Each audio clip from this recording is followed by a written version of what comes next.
Cis Bengali math টিউটরে তোমাদের স্বাগত জানাই। আজকের আবার একটি নতুন ক্লাস নিয়ে তোমাদের সামনে এলাম। আমরা করছি ক্লাস 8-এর পরিবেশ ও বিজ্ঞান জীবদের গঠন। গত ক্লাসে আমরা গলজি বস্তু পর্যন্ত আলোচনা করেছি এবং সেখান থেকে কি কি সম্ভাব্য প্রশ্নগুলো তোমাদের পরীক্ষায় আসে সেই প্রশ্নগুলি নিয়ে উত্তর সহ আলোচনা করেছি। যদি ভিডিওটি দেখতে চাও তাহলে ভিডিওর ডেসক্রিপশন বক্সে লিঙ্ক দিয়ে দেবো, সেখান থেকে দেখে নিতে পারো। আজকের আমরা আলোচনা করব লাইসোজোম, রাইবোজোম এবং সেন্ট্রোজোম। তাহলে লাইসোজোম দেখো, এটি একটি কোষীয় অঙ্গাণু, গলজি বস্তু থেকে উৎপন্ন পর্দা দিয়ে ঘেরা থলির মতো অঙ্গাণু বিশেষ।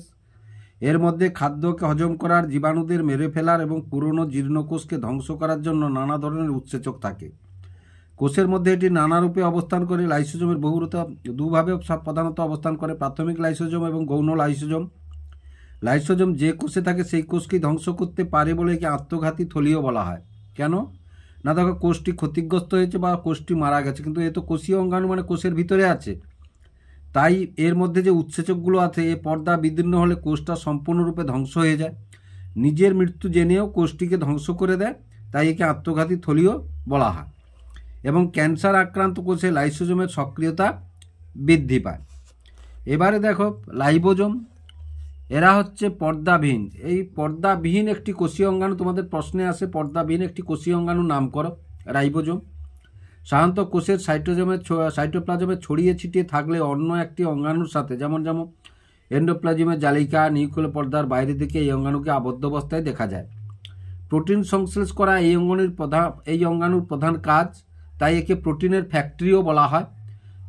সংশ্লেষিত প্রোটিন কোষের ক্ষয়পূরণ ও নতুন কোষ তৈরিতে অংশগ্রহণ করে। কোনো কোনো প্রোটিন কোষের বাইরেও ক্ষরিত হয়। তারপর দেখো সেন্ট্রোজোম, এরা পর্দাবিহীন প্রাণীকোষে বিভাজনে এই অঙ্গাণু অংশগ্রহণ করে। স্নায়ুকোষে সেন্ট্রোজোম নিষ্ক্রিয় থাকে বলে স্নায়ুকোষ বিভাজিত হয় না। এর পরের ক্লাসে বাকি উদ্ভিদ কোষের কোষ প্রাচীর বা প্লাস্টিড এগুলো নিয়ে আমরা আলোচনা করব। তাহলে প্রথম প্রশ্ন দেখো, কে কবে লাইসোজোম আবিষ্কার করে? তাহলে অ্যান্সারে আছে দা ডুভে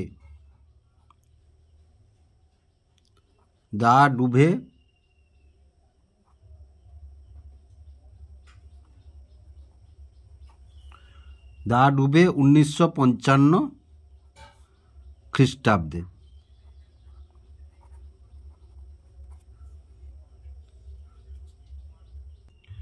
এবার দেখো লাইসোজোম কোথা থেকে উৎপন্ন হয়। লাইসোজোম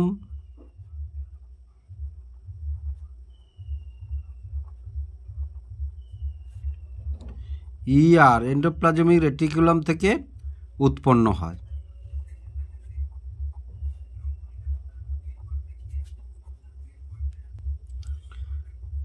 এবার দেখো লাইসোজোমের কাজগুলি কি কি। তাহলে লাইসোজোমের কাজগুলি দেখো, খাদ্যবস্তুর পরিপাকে অংশগ্রহণ করে,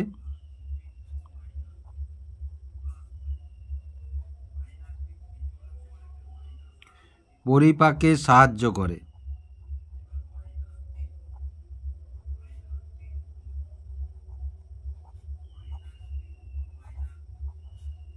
দুয়ে পরিস্ফুরণে সাহায্য করে,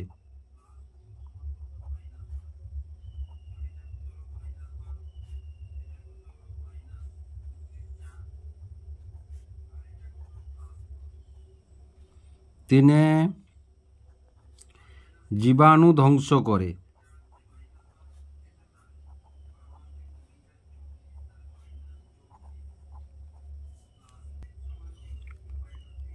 চারে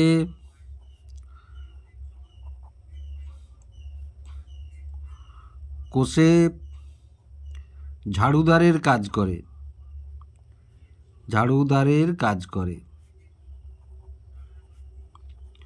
অর্থাৎ মৃত কোষ বা ক্ষতিগ্রস্ত কোষকে ধ্বংস করে কোষকে পরিষ্কার করে দেয়। এবার দেখো আত্মঘাতী থলি কাকে বলে বা সুইসাইড ব্যাগ বলা হয়। সুইসাইড ব্যাগ বা আত্মঘাতী থলি কাকে বলে ও কেন বলে? তাহলে অ্যান্সারে কি লিখবো আমরা, না লাইসোজোমকে লাইসোজোমকে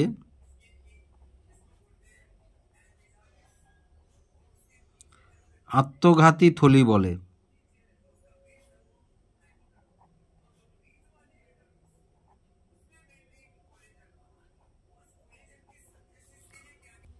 আমি যে প্রশ্নগুলো আলোচনা করছি তোমাদের প্রশ্নগুলোর সম্বন্ধে আইডিয়া দিয়ে দিচ্ছি। ধরো কে কবে লাইসোজোম আবিষ্কার করেছেন, এখান থেকে কে কবে লাইসোজোম আবিষ্কার করে তিনটে বিজ্ঞানীর নাম দিয়ে দিল, সেখান থেকে তোমাদের এমসিকিউ হতে পারে।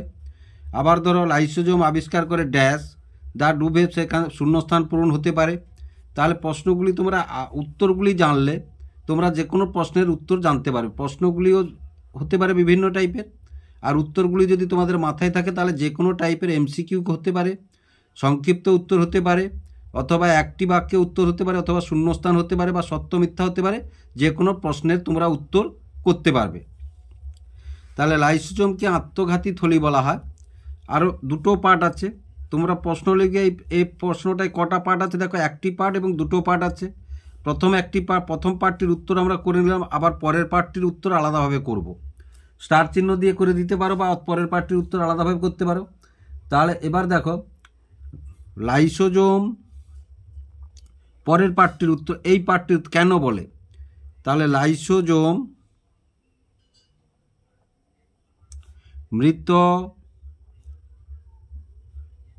মৃত কোষ বা ক্ষতিগ্রস্ত কোষ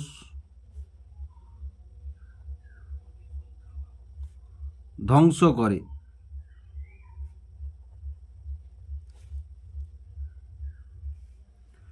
লাইসোজোমের পর্দা বিদীর্ণ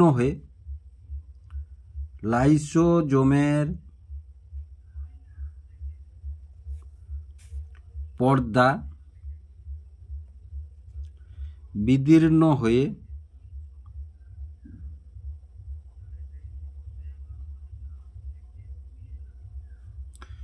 বিদীর্ণ হলে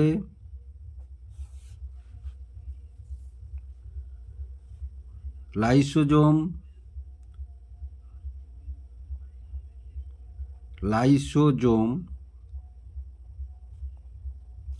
নিঃসৃত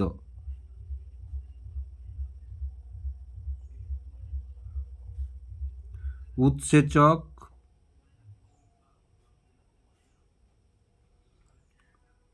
কোষটিকে ধ্বংস করে।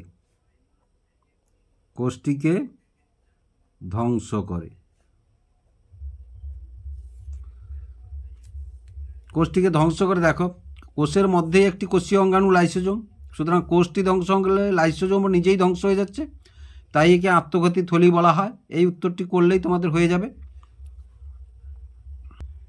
ধরো এরূপ একটি শূন্যস্থান তোমাদের দিয়ে দিচ্ছে, লাইসোজোমের সক্রিয়তা বৃদ্ধি পায়। তাহলে কোন কোষে? না, ক্যান্সার আক্রান্ত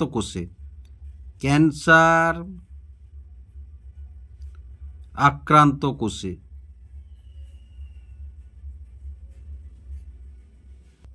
এবার দেখো একটি পর্দাবিহীন কোষীয় অঙ্গাণুর নাম করো। তাহলে পর্দাবিহীন কোষীয় অঙ্গাণু এখানে আমরা প্রথমেই কি পেয়েছি না, পর্দাবিহীন কোষীয়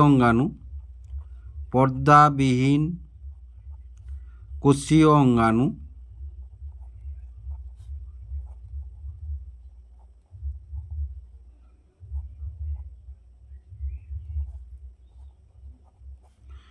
রাইবোজোম।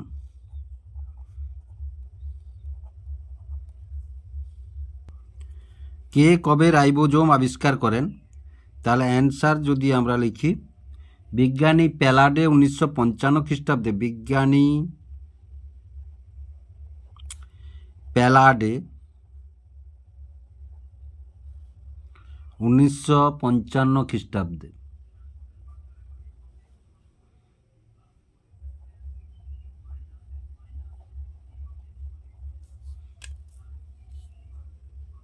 এবার দেখো ইউক্যারিওটিক কোষে রাইবোজোমের প্রকৃতি কীরূপ। না, ইউক্যারিওটিক কোষে দেখো, ইউক্যারিওটিক কোষে রাইবোজোমের প্রকৃতি হচ্ছে আশিএস। এটা দেখো তোমাদের বলে দিবে, ধরো এমসিকিউ দিল, ইউক্যারিওটিক কোষে রাইবোজোমের প্রকৃতি 80S, 70S, 60S, 50S দিয়ে দিল, সেখানে তোমাকে সঠিক উত্তর। কিন্তু তুমি যদি সঠিক উত্তরটি জানো, যে কোনো ধরনের প্রশ্নের উত্তর তোমরা করতে পারবে। প্রোক্যারিওটিক কোষে রাইবোজোম কিরূপ প্রকৃতির? না দেখো, প্রোক্যারিওটিক কোষে রাইবোজোম 70S প্রকৃতির, 70S প্রকৃতির। সম্পূর্ণ বাক্যে উত্তরটি লিখবে কিন্তু। এবার দেখো, কোষের প্রোটিন ফ্যাক্টরি কাকে বলে? না, কোষের প্রোটিন ফ্যাক্টরি রাইবোজোমকে কোষের প্রোটিন ফ্যাক্টরি বলে, বা প্রোটিনের কারখানাও বলে। ফ্যাক্টরি মানেই কারখানা।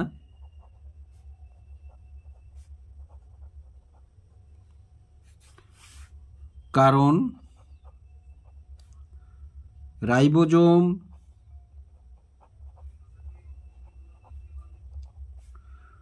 কোষে প্রোটিন সংশ্লেষ করে।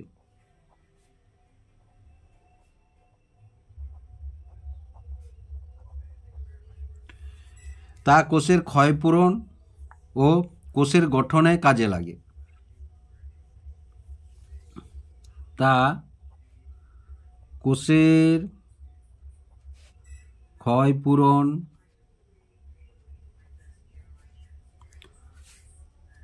ও কোষের গঠনে কাজে লাগে।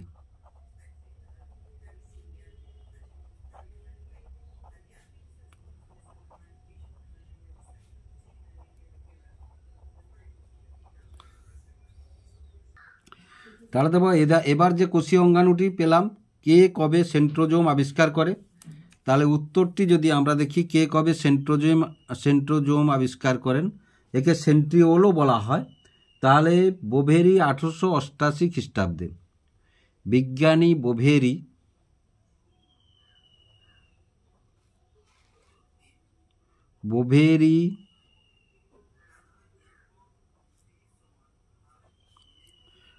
1888 খ্রিস্টাব্দে।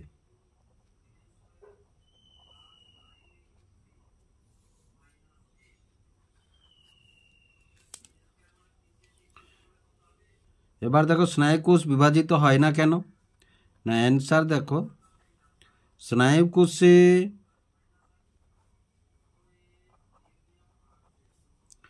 সেন্ট্রোজোম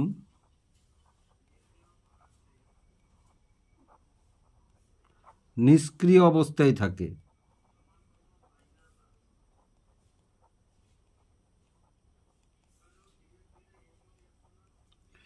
সেন্ট্রোজোম নিষ্ক্রিয় অবস্থায় থাকে বলে স্নায়ুকোষ বিভাজিত হয় না। এবার দেখো, ডিপ্লোজোম কাকে বলে? উত্তর যদি আমরা দেখি এখান থেকে, সাধারণত কোষে দুটি সেন্ট্রিওল একত্রে থাকে, দুটি সেন্ট্রিওল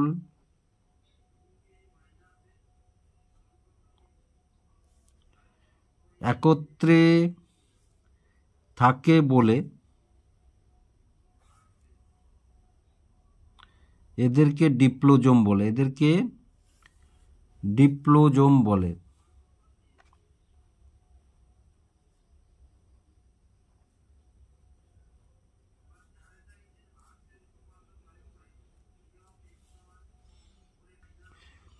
এবার দেখো, সেন্ট্রোস্ফিয়ার কি?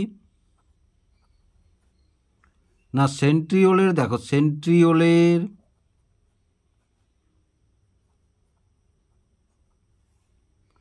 চারদিকে গাঢ়ভাবে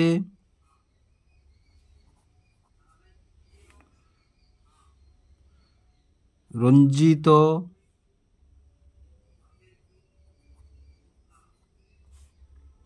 সাইটোপ্লাজমীয় অংশকে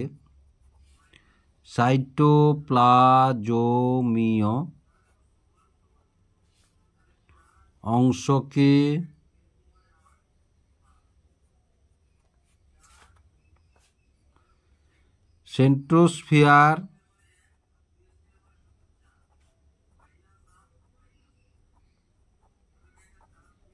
বা কিনোপ্লাজম বলে?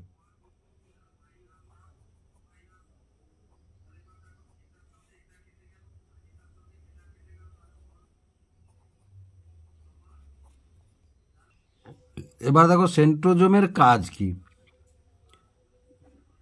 তাহলে অ্যান্সার যদি আমরা দেখি, প্রাণীকোষ বিভাজনের সময় বেম গঠন করে। প্রাণীকোষ বিভাজনের সময়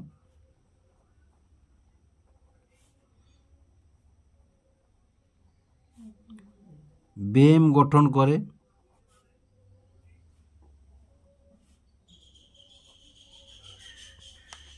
আর কি না, সিলিয়া, ফ্লাজেলা,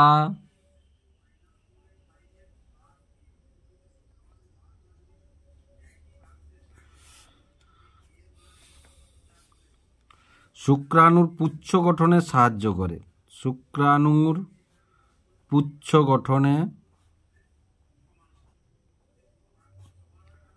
সাহায্য করে।